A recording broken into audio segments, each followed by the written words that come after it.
Booger McFarland. And Booger, we had you to come on and talk about the first week of the National Football League. And let's face it, nothing really happened. There's no news. I mean, come on, man. 4 plays. 4 plays. Yeah, talk about a buzzkill, huh? Wow. Wow. I mean, that's one of those ones where the ramifications for the Jets are one thing, but the ramifications for the TV networks, the ramifications for the league, and then, on top of that, a 39-year-old quarterback with a torn Achilles. It's the ripple heard throughout the league, isn't it? Well, I think that's where I'll start. I'll start with Aaron Rodgers.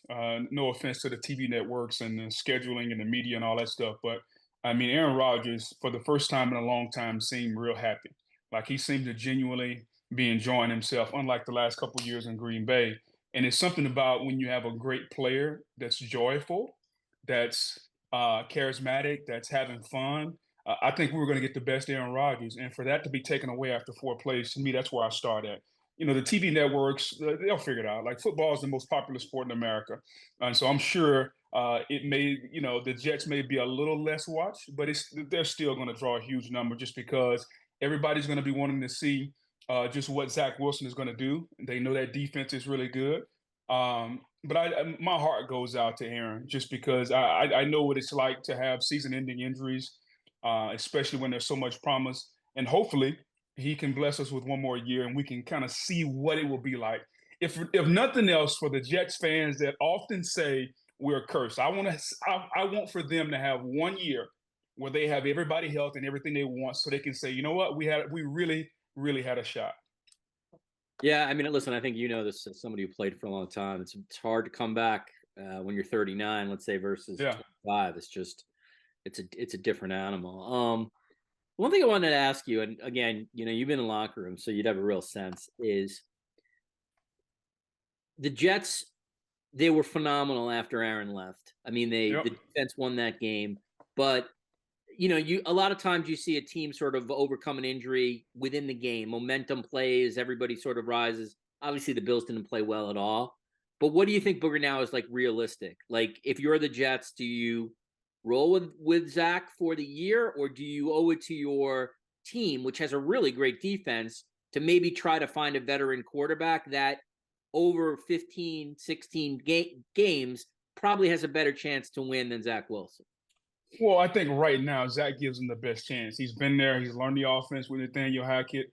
He understands. He looks like he's matured a little bit, although we couldn't tell from that interception he threw on Monday night. But I think right now in the short term, he gives them the best opportunity. I think you scour the waiver wires, the trade wires, and you figure out where you can find a veteran just in case. Just in case 4 or 5 weeks down the road, Zach still kind of reverts back to what he was last year. Now you have a veteran that you can go to, because what you don't want is for the season to spiral and everybody say, oh, here we go again.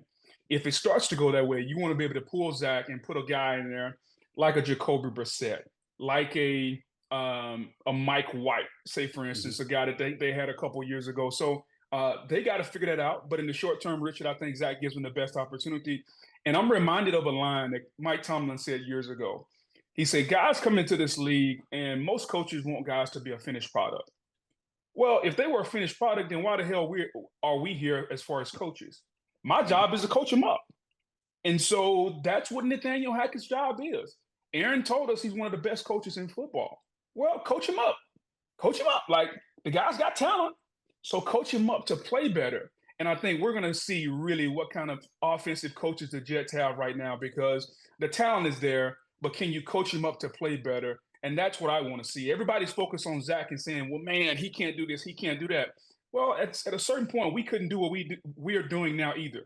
Somebody had to teach us and show us the ropes. And that's the job of a coach. And the other part of this, Booger, is that now he's going to have 2 coaches like that, because he's going to have Hackett, as you talked about, but he's also going to have Aaron Rodgers. Aaron Rodgers isn't going away.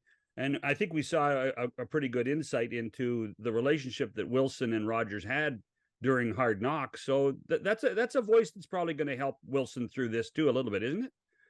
Yeah, but I mean, that's going to come down the road. Let's not forget, he tore the Achilles. What I know go down, he's got to have surgery at some point. So when you have surgery, he's not going to be able to move it. So he's going to be kind of, out of pocket for a couple of weeks. Okay. So for the next couple 3 weeks, like he can text Zach and do all that, but as far as the hands-on and seeing him in the building, they probably won't see him for like a week or two, maybe 3. And so in between time, like they got to coach him up. Like you can't just wait for Aaron to come back and he can't be checking his phone at halftime looking at text messages. And so I think in the end, you're right. Aaron will be able to help him at some point. But how do you get to that point where Aaron has had the surgery?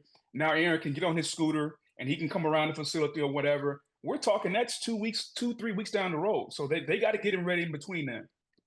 I want to ask you about the Bills. We obviously, given John and I are based in Toronto, so obviously there's a lot of Bills fans in Southern Ontario and within our little world here. That to me was a bad loss. Like there are losses and then there are bad losses.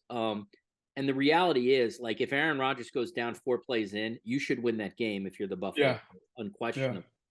You know, you're famous, Booger, for working in the NFL. You know Monday is Overreaction Monday. So I know I'm doing a little Overreaction Wednesday here as we're taping this with you. That said, how did you sort of come out of that game thinking about the Buffalo Bills? Because, again, to me, like, I mean, I hate to sort of be cliche here, but like that felt like more than one loss. Like that game, you got to win that game if Aaron Rodgers is out. You know it's a big year for you. You know there's questions about whether you're still the top dog in the AFC East, and they let a team come back and win. So how did you see it? Not only did they let the team come back and win, they let the team come back and win in the fashion in which we've come to know the Buffalo Bills, which is Josh Allen and his turnovers. And so now they reverted back to what we knew of them the last couple of years. Like since he's come in the league, Josh Allen leads the league in turnovers. And to your point, they should win that game. But that's where I think the dynamic between Sean McDermott, now the head coach, and Sean McDermott, the defensive coordinator, has to have a balance. So when you had Leslie Frazier, when the defense was on the field, Sean McDermott could go over and say, hey, guys, listen, Aaron Rodgers is gone. There's really only one way we can lose this game. And that's if we turn the football over or we make a big mistake on special team. Yeah. So let's run the ball, be conservative, take what the defense gives us, get out of here with a win, and we'll move on from here. But because Sean is now the defensive coordinator, when the defense is on the field, he's got to be in tune. So he can't talk to the offense. And so there has to be a balance where they can harness Josh Allen. Because right now he's out of control, Richard. And here's what I mean by that. Yes, we know he's a freakazoid as a quarterback. He can do things. He can jump over people. He can make the sports center plays. There's no doubt about that. But when do you make them? And when is it time to make them? Timing is everything. You can have the greatest line ever, but if you don't deliver it on time, is it really a great line? And so I think Josh Allen has to understand when is it time to be Superman and when is it time just to be Trent Dilfer and drop back and throw the check down? Yeah. And I think the people in Buffalo have to figure out a way to teach him that.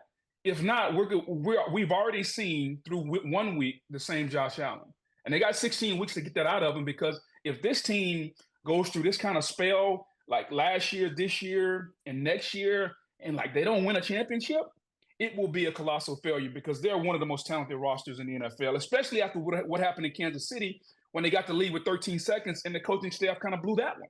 Yep. Yeah. Do you when you look at their skill positions, so Stephon Diggs, Cook, Gabe Davis, I think their tight ends are really, really good. They got 2 really good tight ends. Looks like Dalton real. Is that like, does he have enough there I know he has enough to make the playoffs, but when you compare that to the other great offenses in the league, do you feel like that is a Super Bowl contending skill position set, or are they still a tick behind whoever, whether you think it's Kansas City or Miami or the Eagles, whoever you put above them? Let me ask you a rhetorical question. Did Kansas City have enough last year when Tyreek left? And it was Kelsey. But that's Patrick Mahomes. Like, I feel like me, you, and John could play receiver, and he'd probably find us, you know? Well, Booger could. Yeah. Patrick, okay, I'll give you that. Patrick is clearly the best quarterback in the league, but if Patrick is a 10, I mean, Josh Allen is what? 8.5? 8.5, 9? Right. And on top of that, he's got a true number 1 receiver in Stephon Diggs. He's got what I think is going to wind up being one of the better tight ends in football in Dalton Kincaid. Right. You got Knox. You got Cook. You got an offensive line on the left side that's pretty good. The right side is not good. You got a defense that's a top 3 to 5 defense in football. I mean, what more are you looking for? Yeah. I get it. I mean, yeah, you would love to have all-stars everywhere. But the reality is when your quarterback has a $250 million contract and your defense, you're starting to pay those guys on defense, you can't, like, everybody can't get paid. You can't have an all-star team. So does he have enough? Yes. He has enough as long as he plays to the level that he's getting paid. All right. He's a $45-46 million quarterback. He's got to play that way. Yeah. Okay. Like he's got to play. He's got to be able to make those plays that go above and beyond the scheme. That's what Patrick Mahomes does.